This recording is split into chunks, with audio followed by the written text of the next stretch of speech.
Right, so in this video, we're going to go through how you can set up your own 3D environment in After Effects using AI. So first of all, we want to pick a scene that we want to create into a 3D environment, because how this is going to work is you are going to generate an image, and that image will then be crafted into a beautiful 3D environment by the AI, which we will get into in a second. So what I'm trying to generate is some sort of a street, and the street I like is one of these two, but I like this kind of autumn look, so I'm going to go for this image. Now, I don't want to bore you guys with Midjourney. I created a full video going through Midjourney in Runway if you want to watch that, but it's a fairly easy site, so I'll just show you in 20 seconds how to use it. Up here, filters, you can change the aspect ratio of it to whatever you want. So choose 16:9. I like to stylize it at 400, and then you simply give it a prompt up here of whatever you want. Now, once you have the image, you can simply save the image. Then we're going to go to Zoe depth. Once you're here, go to image to 3D and drag and drop your image. Then click on this box over here and submit. What this is going to do is it's going to transform our image into a 3D environment that we can then import into After Effects. So we have our generation, and before you click off saying this looks terrible, don't worry, we're going to fix that in just a moment. But as you can see, it generated a pretty good 3D landscape of what we want. So simply click on the download button up here and then save the file. Then you're going to want to open up After Effects, and you're going to want to drag the GLB file onto your After Effects project. Then once you're here, you're going to want to click on make comp size, go to advanced and flip Z axis. Click on OK, and we have our environment. I'm going to set it to full just for now so you can see the quality of it. And I'll also turn on two views to bring it a bit closer to the camera. So just like this, and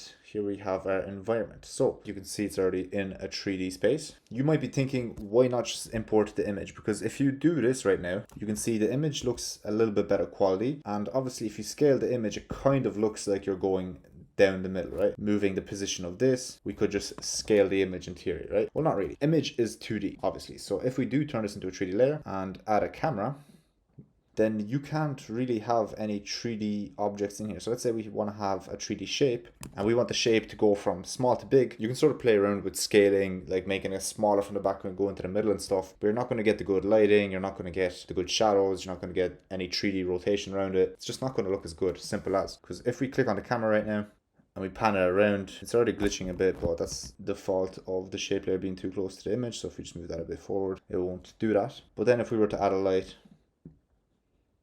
as you can see, it's just not going to look as good, right? The light is reflective on the 2D image in the back rather than the street that we kind of want the light to go off. Right, so we have our environment and we have it in the right position. So the very first thing I'm going to do is actually add a character to the image. So I'm going to get this full body man, which I generated off Midjourney. I'll scale him down a bit, but before that, I'll actually turn him into a 3D object. And I'll position him, make him a bit smaller, something like that, and position him somewhere down the back. One thing I'm going to do is I'm going to change his anchor point and actually move it down by his feet so that if we do want to scale him up or down, we can do so without having him cut into the bottom of the road, just like that. So there we go. I'm going to position him back there and make him a bit smaller again, just something like that. Okay, so now we have our man and we have our environment, but I'm not going to add any movement to him yet. You'll see why in just a second. What I'm going to do is add a light, and let's make it an environment light, and we can kind of turn it down a little bit, and then we can add another light. And this time we're going to do a point light. And I want this color to be somewhat orange like this. What we could do is just pick it like that. So now we have a point light and we have an environment light. Now just to make the light really visible, I am going to turn the intensity up a lot. And I'm going to try to find the point light's position. So there it is. Obviously that's very intense. So I'm going to turn that down a bit. Then we're just going to position it a bit lower and sort of match the position of the man. So something like that. So now we have a light like this relative to where the man is standing. I am going to turn it down a bit because it is a bit intense. And the reason I did that is because now we can create a null. And with the null, we can actually parent the light and the man to the null. So then when we change the null's position, let's set it to here, and let's say about 1 second in, he is going to move forward. The light is actually going to come with him. But one problem I'm facing is that the light is in front of him. But as you can see, when we move the light backwards, it actually disappears behind him, right? So we need to move the x-axis of the light so that essentially the light is hitting him at an angle so that we can see the light in the back, but we can also see his face being hit by the light. So what we can just simply do is go into the light property and then change the x-axis just like this so that the light is behind him, but it's still hitting his face. So now when he moves, the light still follows him, but this time it's a bit behind him now. And real quick, what I'm actually going to do is just ease these. And I'm going to edit the speed of them so that he kind of gets pushed in fast and slows down. Let's see what this looks like. Awesome. Okay, so now what we're going to do is we're going to actually lower the environment light when he starts moving forward a bit. So right now, when we look at this, I'll change this to full just for the preview. We can see that there's just simply no focus on the man. Sure, we have him in the center and there's a bit of a light, but we want to exaggerate that focus. So the lighting can be 100 here, and as he moves closer, we can turn down the environment light to something like 50. So then we're going to have to adjust the point light. And what I'm actually going to do is duplicate the point light, and then I'm going to change the position of it to be the light that actually shines on the subject, right? And from orange, I'm going to change it to something a little bit lighter. So we still have the orange kind of glow, but he's not just an orange man, right? And actually what I'm also going to do is adjust the keyframes of the point light so that the intensity gets higher when it comes in, but when it's far away, you don't see that weird kind of sparkle down there. So I'm just going to change both of these to 0. So there's no focus on the man when he's far away. And as he comes in, the environment light turns down and his point light turns up to reveal him standing in the middle of the shot. And so already we have some nice movement. One thing I'm going to do is just trim down this composition because I don't need it to be so long. So I'm going to set the duration of the composition to about 2 seconds. That should be fine.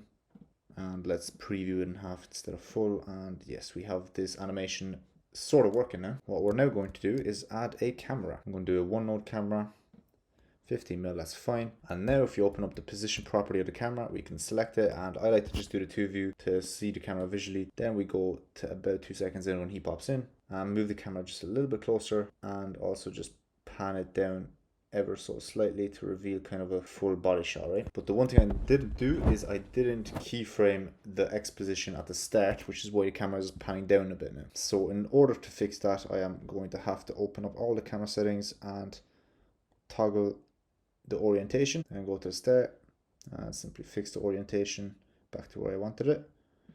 And so now when the camera pans in, it actually pans down at the same time that the man comes in. Again, let's just easy ease these. Let's make them pretty sharp, just like we had the guy coming in. Let's preview that. And as you can see, his foot down here is kind of getting cut off. So what we're going to do is click on the man and position him slightly up.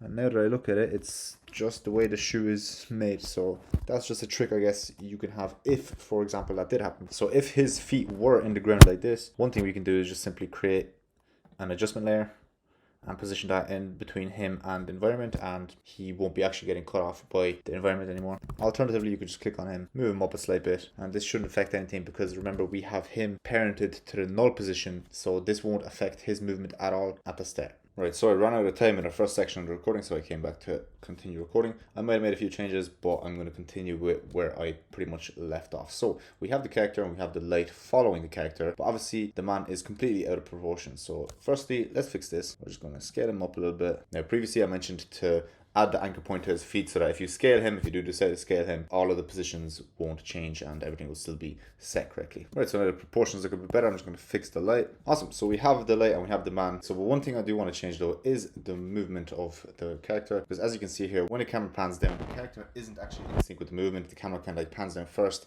then the character kind of comes in afterwards. What we're going to do is use the ease copy extension tool for this. It's a free tool, download if you want. Just type in ease copy into Google, I'm sure you'll find it. Basically select all your keyframes, click up here onto copy, and then select the keyframes you want to paste that easing motion onto, and up here on paste under ease, just click that, and now all of these keyframes are in sync so that you have the same speed graph on every single keyframe. Right, so now we're getting to the part of actually introducing 3D objects into our 3D scene, because remember, this is a 3D scene. The whole point of us actually having this background is so that we can implement 3D objects and move in a 3D space. And so if you want to go and download your own 3D assets, what you can do is log on to this website, Sketchfab, which has a ton of free 3D models that you can use. So let's say I want some sort of a car to stick with the same theme we're going in. We have a bunch of different cars that we can use, right? So you simply click on a model that you want to choose, preview it if you want. If you like it, if it fits your theme, you go down here to download 3D model and you download it as a GLB file. The only difference between these two is obviously the texture size, aka the quality that you want. So let's just go with the higher quality. So now once you have your 3D asset, you simply want to import it into your project. Make sure to click on make comp size when you're importing it. It's going to match your composition. Go back into the 2 view, and let's say I want the car to be driving away from us. All you got to do is simply rotate it and position it where we want it to be.